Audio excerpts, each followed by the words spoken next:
Okay. All right. So again, welcome to another edition of our SSD seminar. Okay, and today we will be experiencing two events. One is a seminar by Miss Gerlie Tatlonghari. She'll be talking about gendered adaptations to climate change, the case of rice farming communities in the Philippines. Okay. The second event is we're going live presentation to Monash University in Australia. Okay, there is a panel there that will ask questions to Gerlie. So let's give them the opportunity first before we ask our question. Okay. So without further ado, Ms. Gerlie. Thank you, Kuya Arnel. Before I start, I would like to thank the SST for welcoming me back here in the Institute, especially to Dr. Ruhanti and Dr.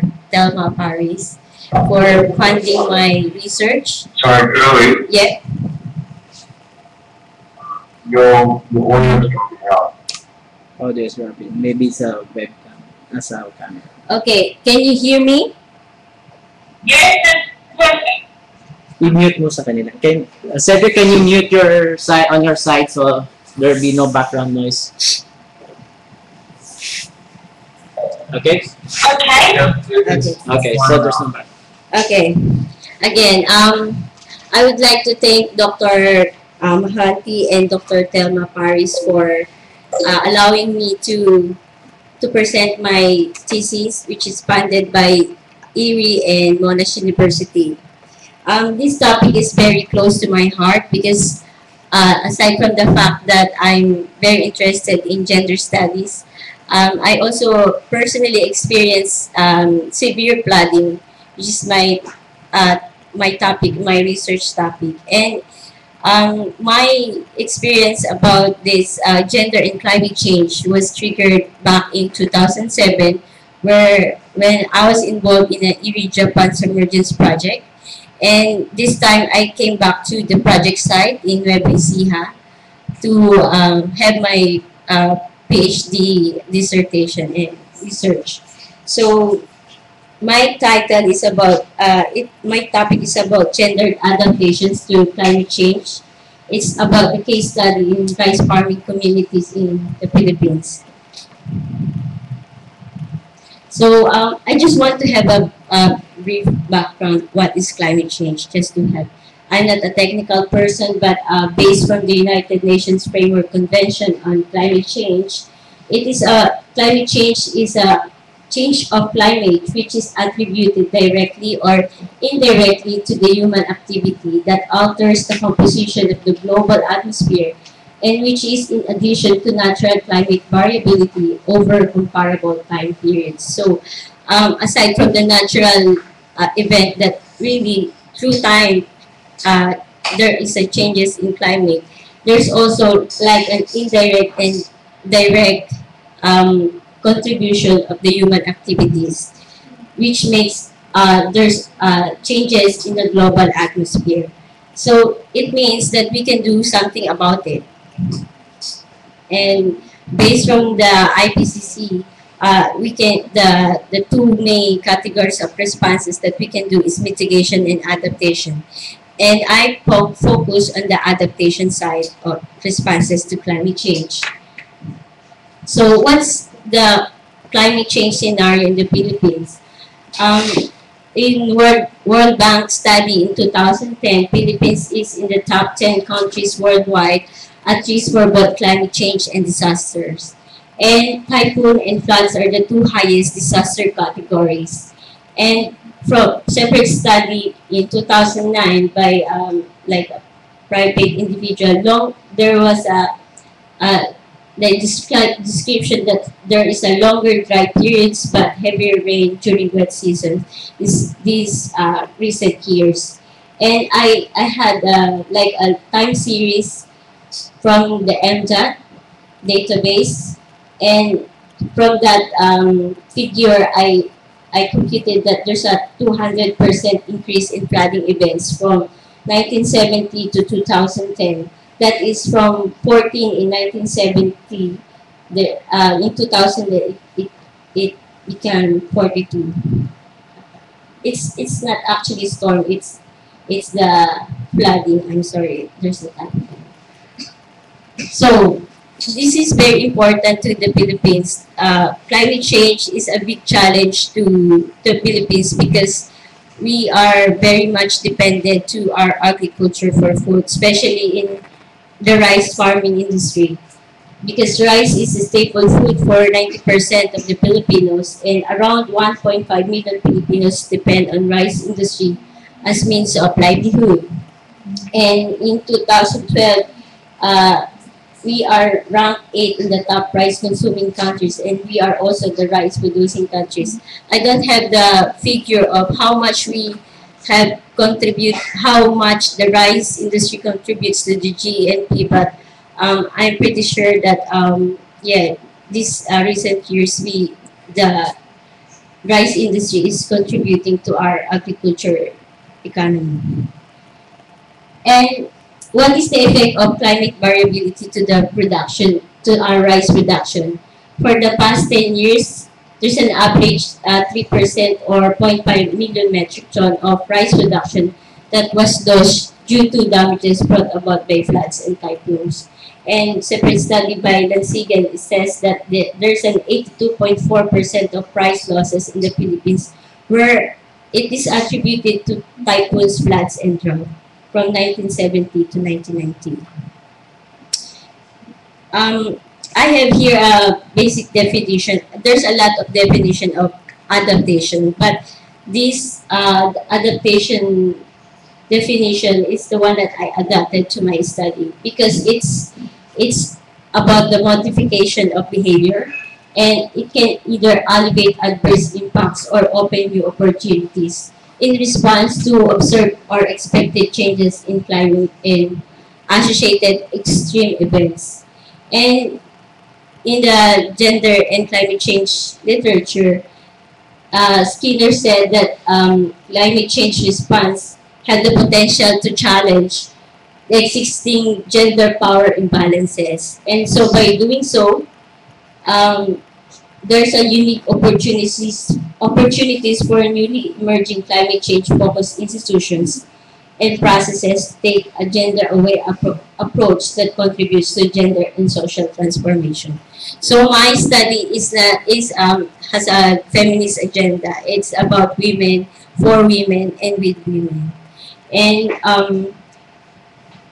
I see climate change as an opportunity to challenge the existing gender practices.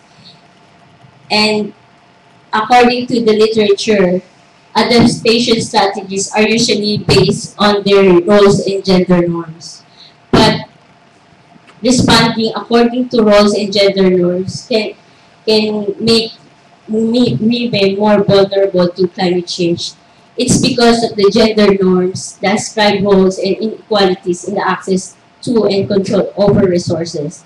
And basically, there's a low participation in decision making vis-a-vis with men during and after disaster. That was broadly exposed by these several studies that I have listed. However, there are also some literature that would indicate that adaptation to climatic events can open up new opportunities and may alter traditional gender roles. For example, in Arson in 2000, I think it's in Pakistan, he said that gender division of labor temporarily shifted during disasters. And in Bangladesh, in 2010, Sultana observed that women violated gender-based segregation and seclusion because of the immediate response to climate change, or that is a severe flooding in their case. And in the Lisay in 2008 in the Philippines, in the fishing communities, she showed that there's a women learn to negotiate for their entitlements with their partners, relatives, and authorities. And in 2010, an Indian study of Lambrou and Nelson, they say that women can gain confidence in dealing with their socio-economic inequalities they face daily. So with that rich and interesting literature, I come up with this research question, that is how gendered adaptation practices are accepted and reproduced in a given community amidst climate uncertainty. And I have 5 subsidiary questions. One is, do men and women respond differently to climatic events based on their gender roles, identity, and relations? Second is, how do traditional gender practices exacerbate gender inequalities and relate to women's future adaptation? And number 3, can natural disasters like flooding provide an opportunity to empower women by changing gender practices? And number 4 is, can current power relations within the household and community be changed through adaptation strategies? And lastly, what are the factors that can limit and facilitate women's ability to change their situation and position as they respond to climate change? So, the location of my study is in Nueva Ecija, Philippines. Basically because Nueva Ecija province is the rice granary of the Philippines, and it is the second in terms of susceptibility to flooding. I don't know in the recent year, but when I did my research, they are second in terms of flooding events. So, and I chose San Antonio municipality because it is a catch basin of water from neighboring municipalities, and 10 out of 16 villages are in low-lying and prone to flooding. I chose 2 villages, Papaya and Kamahuan, mainly because they are the most affected villages in San Antonio. And flooding usually occurs during the month of July, September to November. And in 2012, they were devastated by Typhoon Petrine, and it was estimated that there was like 2 billion cost of rice production that was lost during that time. And in order for me to answer the questions that I posed earlier, I made a conceptual framework, and that conceptual framework is based on the practice theory. Practice theory is about understanding how practices are influenced by the system or institutions, and how practices are changed by the system. So it's like there's an interrelation going on, and to facilitate use that in my study, I used 3 concepts: gender, power, and agency. So gender here, I see it as a structure that impose or that dictates the gender norms and relations in a given community, for example.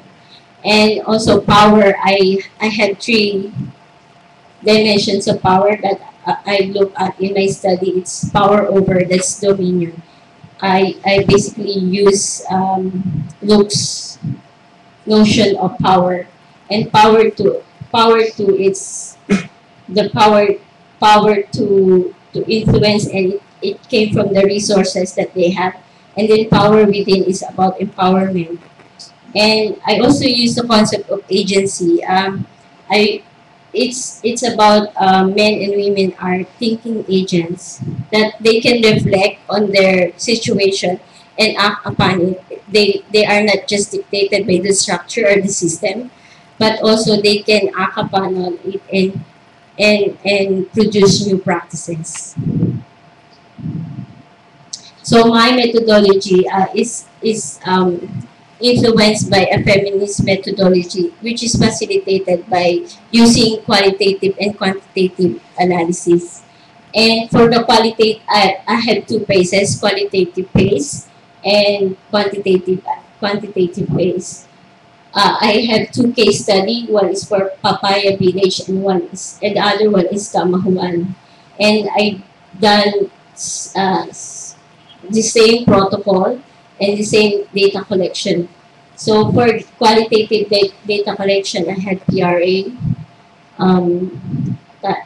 and also 5 key informal interviews with their key officials and other person that will tell me about the community, and then 4 FGDs which were conducted with research IRRI staff, and then in-depth interviews. And for Kamahuan, I had 11 in-depth interviews, and also I used direct observation to photos to document all the process.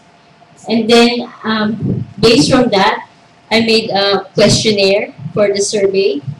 I had 200 individual survey in Papaya and another 200 to actually in individual survey in Kamahuan. So all in all, I have 402, and I have interviewed 202 households, because I use men and women. I interviewed men and women from the same household, so it's like a paired sample. And I also use for the quantitative data analysis. I use statistical analysis like chi-square, t-test, and Wilcoxon to analyze the data using SPSS. And for the qualitative base, I use NVivo to have like a team by team building explanation about what's going on in the field. And for the integration of this, I use the gender analysis. So I presented the data in terms of a combination of qualitative and quantitative analysis. So I want to present to you now my main findings.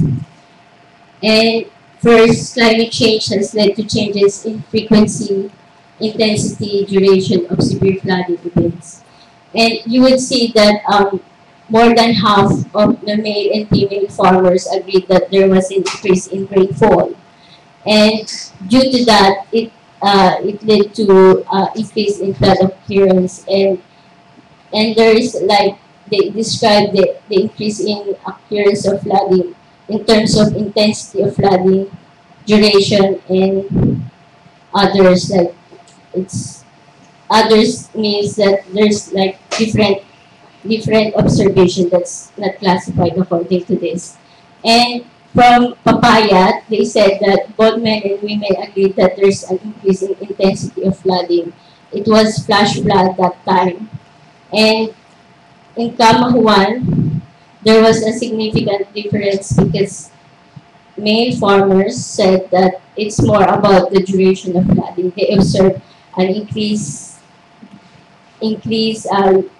time period of flooding, while female farmers, they said it's more of the intensity of flooding. The differences in their perception about flooding would indicate that women are more of curious about the intensity of flooding. They are more threatened by the flooding events, and they are more stressed and concerned about the safety of their family, while male farmers are more concerned about the losses in the field because of longer times that their crops are submerged to floods. So climate change is a reality on the ground. As I told you, I have made in-depth interview, and these are the descriptions that they have, especially the women, about extreme climatic events. So,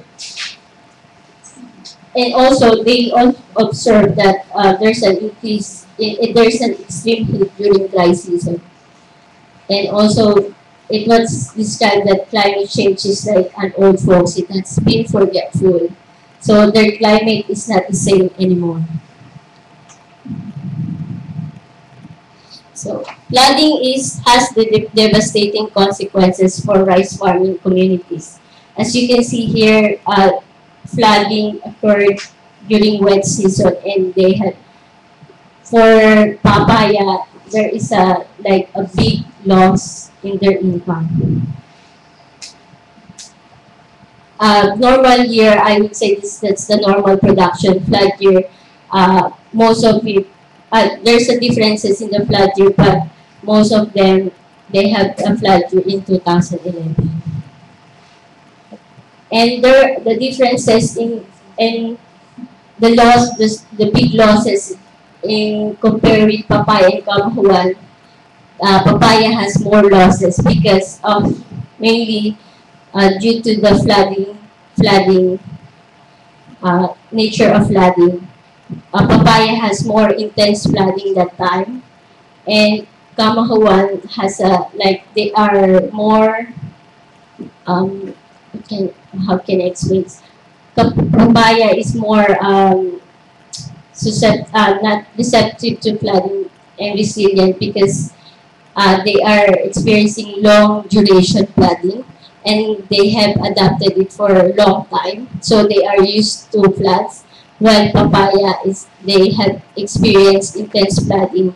So kamahuan farmers diversified. Some of them don't plant during wet season because they know that their crops will be submerged anyway. So what they do is they just leave their fields idle. While papaya they didn't expect that there's a big flooding. So that's the reason why they have incurred a big loss. So existing gender practices cause the differential vulnerabilities of men and women to climate change. I have here a table about access to and control of resources.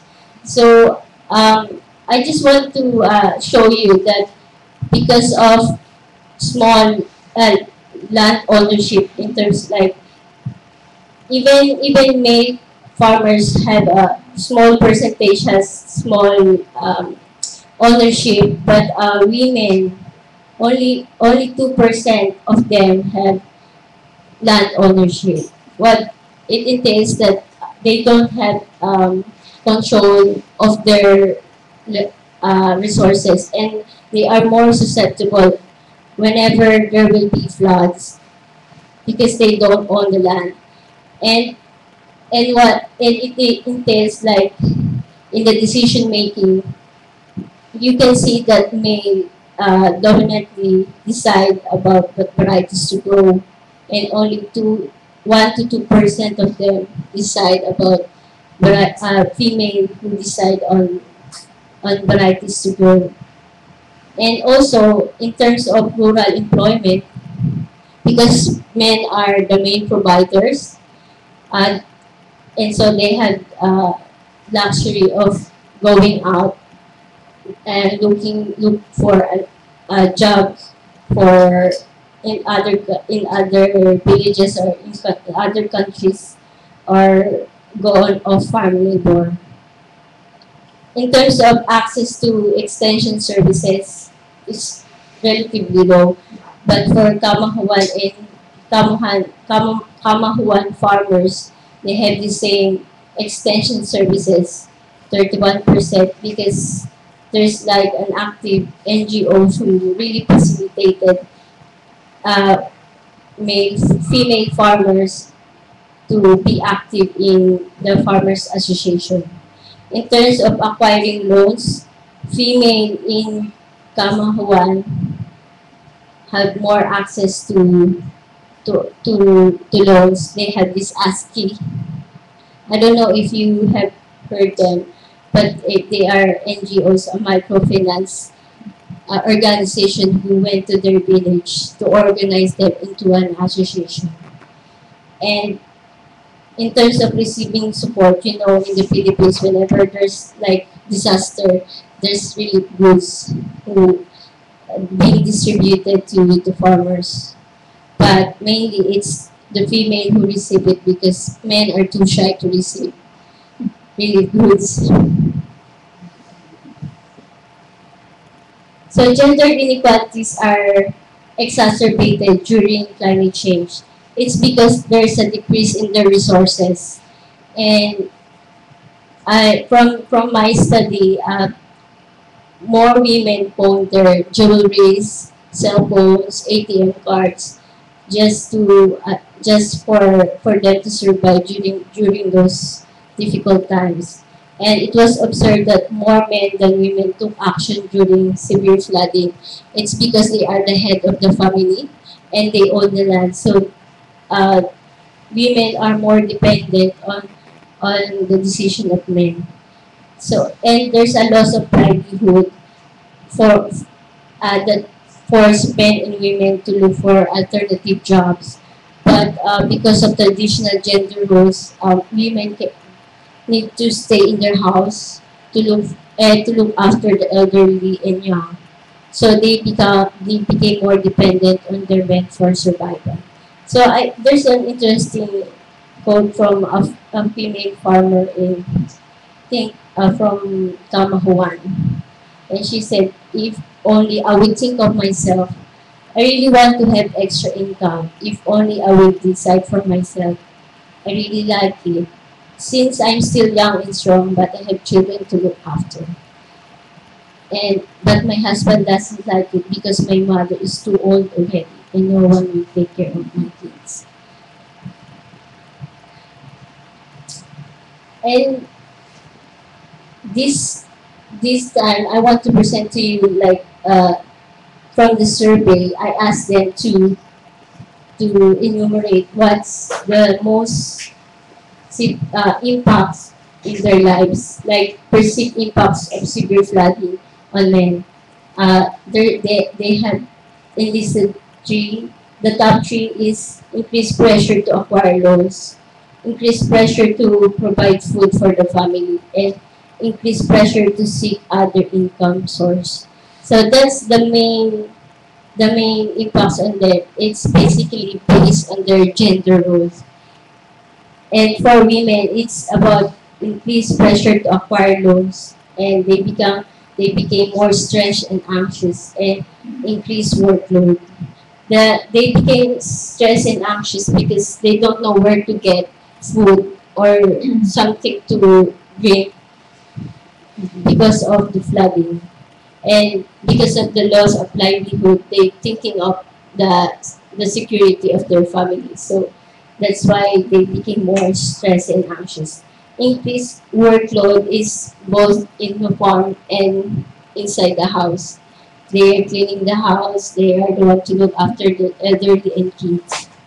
So I also performed Wilcoxon sign rank test to see if there's a differences in their perception, men and women, and about increased pressure to acquire loan.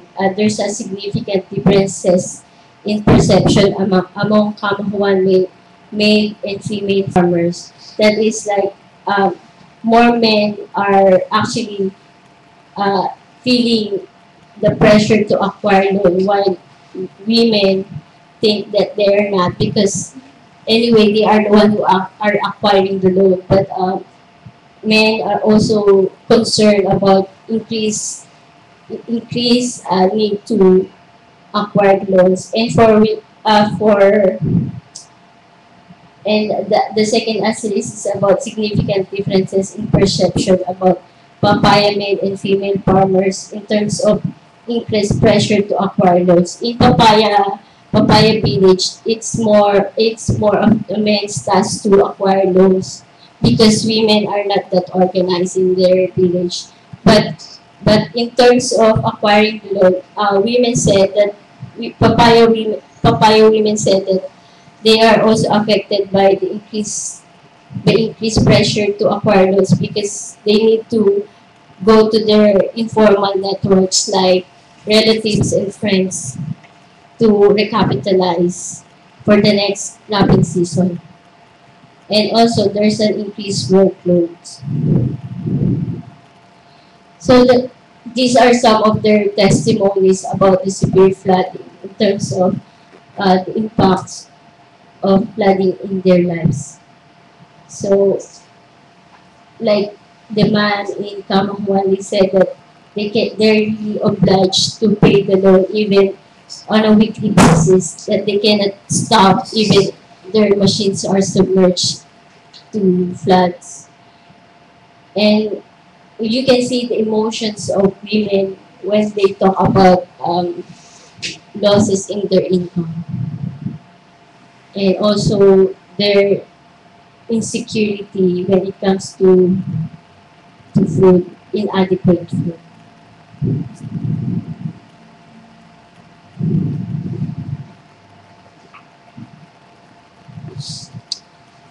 So as I observed, male and female farmers adapt to extreme flooding based on their gender roles. Because men are providers and farmers, they adjust on their rice farming practices. They are the one who decides how to adapt to the frequent flooding, such as building higher dikes around the flood. Even though they said that it doesn't help them much because when the flood comes, there's nothing that they can do, but they still practice it. Adjust rice planting ahead or delay based on the timing of flooding. But recently they said that they cannot predict anymore when the flooding comes, and or resow when seedlings are destroyed. They just get another or another like use suhe. I don't know what's the term for suhe. The seedlings, I think they get it from the one batch and then replant it to the areas where it's planted. They replant when there's still enough seedlings, and they delay harvesting if they know that flooding is about to come. So I forgot to mention that there's a near dam there. There's a dam, Pantabangan Dam, that's near to their village. So it increased the flooding when the dam is full of water and they will release it. So it's really devastate almost all the villages in San Antonio. So women, on the other hand, women were expected to fit their expectations around men. So they helped them in their farm work, and they also borrowed for their husbands.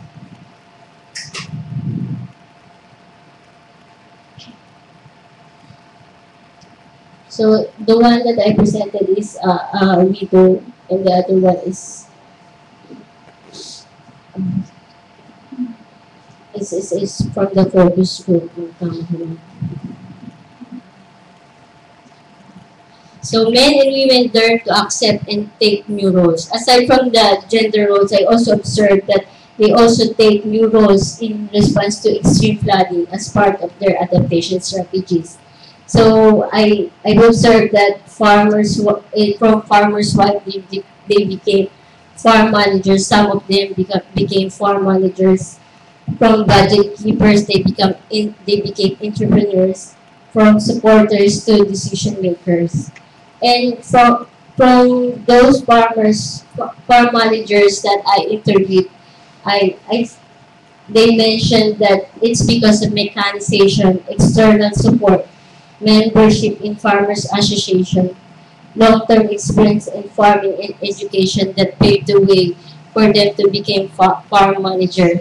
Particularly in Kamahawan, there's a microfinance association that really pushed them to be organized and be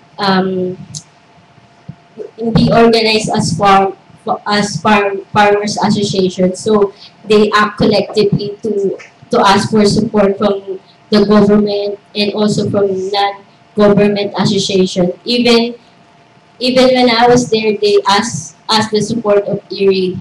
Like they are the ones who really interested to try new seeds about submergence tolerant varieties. So mechanization because they they are not relying much on the uh, physical labor. They are not dependent on their husbands anymore. They just hire laborers and machineries, so they can mobilize the people by just paying them in terms of a harvest. And external support, I mean, that's the NGO that really help them to be organized as farmers association. And also they have long-term experience in farming. Most of the farm managers are those women who were exposed even in their young age. They are not doing the farm, they just helping out. They just going to the farm, observe, and bring some food to their fathers. But then they know how to farm when they were young. And education, there are some women who are already educated, and they are the ones who really interested to try new technologies. And about so because of the gain trainings and knowledge about rice farming, they became decision makers. And I have this testimony from the farm managers that I interviewed. They say that there's a positive impacts in their lives in terms of identity as a farmer, and also as respect, self-respect, and respect from others. So they gain their confidence, and their husbands are supporting them.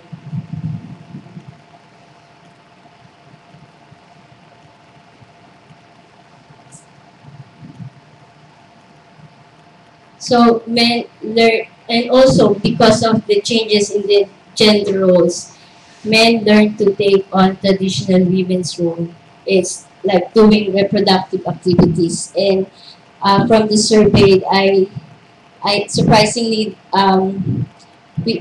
most of them, 95% of them are already involved in reproductive activities, and it increased during flooding, like cleaning the house and washing the clothes and child children, and even cooking. So there's a quote from a farm woman. She said, in terms of doing household chores, it is now improving. Men are helping out, like my husband early in the morning, he would be the one to sweep the floors. Now it's not based on gender, what's for women or for men, but who is available. Like my son, my neighbors see him doing the laundry. Men are also now doing the marketing. So because women are now outside their house, men should offset the time that they are in outside the house. So I'm now in my conclusion. I will not bore you to death. Like I will not let Donald sleep at the back. So in conclusion, climate change is now a reality underground, as I mentioned before. And extreme weather events have resulted in loss of livelihood and have escalated debt burdens that have long-term welfare consequences for farming households. So there's a differences in climate change perception, vulnerabilities, and adaptation to climate change of men and women, and it results in the differences in impacts of climate change. So men and women adapt to flooding according to their traditional roles and gender relations, and women realize the need to alter their existing gender roles and relations. So climate change was the necessary condition. That's my main conclusion. Climate change was the necessary condition, but not a sufficient condition for women to achieve radical change, because there's an external factor. It's not just by thinking and acting differently, but there's a whole lot of change at state and institutional levels required. So there must be a push from like a change in the system itself, and the external outside actors that will help them to realize that about their potentials, that they can contribute to their families and they can respond effectively to climate change. So I cannot overemphasize that we need to address the gender in climate change challenge, but um, I want to end with this quote by Adam Smith. The first step is to measure whatever can be easily measured. That is okay as far as it goes. The second step is to disregard that which can't be measured. This is artificial and misleading. The third step is to presume that what can be measured easily is not very important. This is blindness. The fourth step is to state that what can be easily measured really doesn't exist. This is suicide. So for some of you, gender and climate change issues are still abstract and even don't exist in your own reality. But I don't think it should not be ignored, and maybe we can ponder upon it when we go back to our offices and even in our own lives. How can we address gender issues? How men and women live in a better place, in a better world. So for further readings, I already published some of it, but and also planning to do some more when I'm about to finish my thesis. So I think I will end with this. Thank you so much. So, Okay, Gerlie, thank you very much for that interesting presentation, yes. highlighting the response of our male and female farmers to climatic change. Thank you, Gerlie, very much from us at Monash University, Yes. and we really appreciated it. And Yes. we will write to you to thank you and give you some feedback. Okay. So, Thank you very much. do you have any question regarding my presentation? Any clarification? Will be NSA.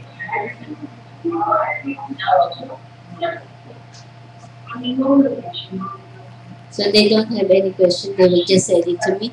Is that what Yeah, they yeah, said? yeah. They're gonna send to you. Okay. Let's see. Let's see. Okay, so now the floor is open for questions to Gerlie. Yes. Anything to clarify? Yes. We We can hear you, you can ask me right now. No?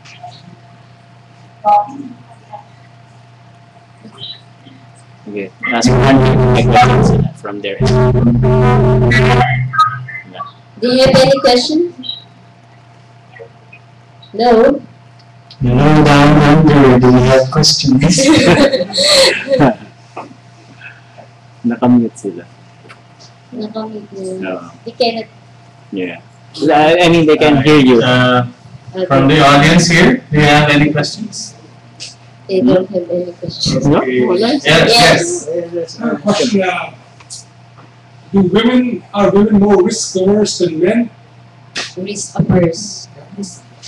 Averse. I don't have concrete evidence, but based from my my perception from them, they are willing to take risks. Women are equally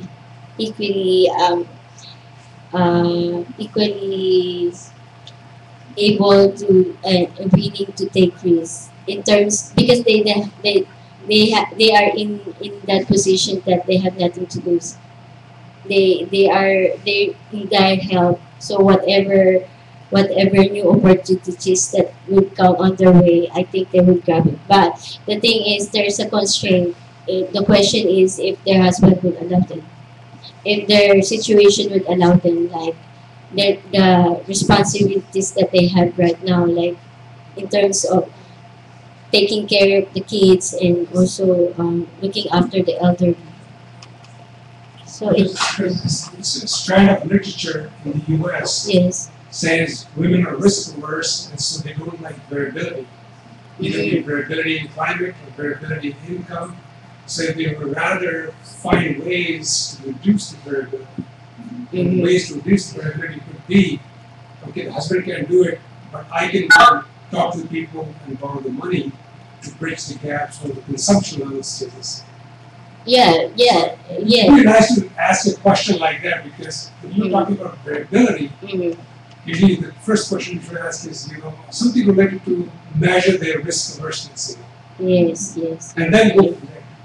yes, yeah. And that changes the dialogue between the roles. Yeah, they express that they are more worrisome in terms of Of course, that's what yeah, Say, they you are more became risk more averse. yeah, they became more anxious and stressed when there's like severe flooding. Yeah, I'm certain, and I show you some of their testimonies. But then there's also some group of women I interviewed saying that they really want to diversify in terms of if they have capital, they will venture to new business opportunities. So it's yeah, I agree with you that they borrow money, yes, just to secure their future, but then they also are willing to take new risks if there's opportunities to yeah to respond to these changes in climate.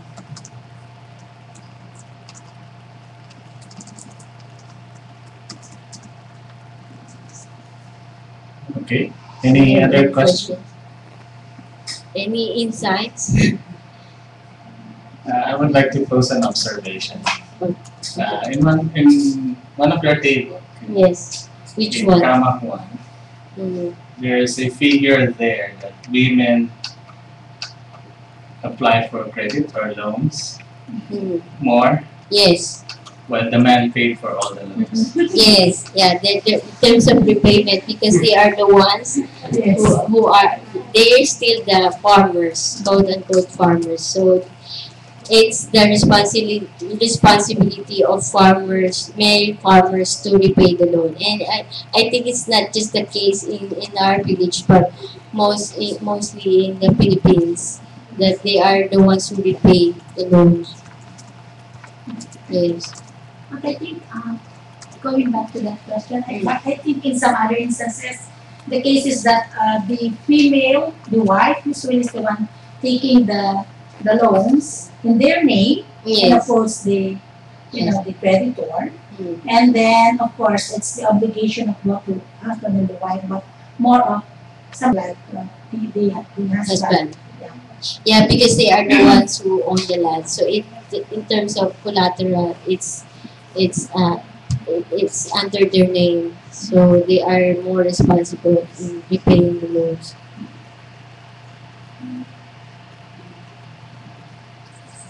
Yes. What is the reason for selecting two villages which are similar? Not really similar, but Kamuhuan, as I told you, they experience a long duration flooding. While Papaya village, there's like they experience flash flooding. So you did not consider conducting the study in one side where flooding is experienced and another side where flooding is not experienced and compare the behavior of No, because I really want to see the responses in severe flooding. So I don't think it would help me if I would compare with or without. So that's why I chose two villages which both experiences flooding, but in terms of differences in terms of frequency and intensity. So that's the main factor in choosing the two villages. Yes. Okay, with that, thank you, Gerlie. Yay. Thank you very much.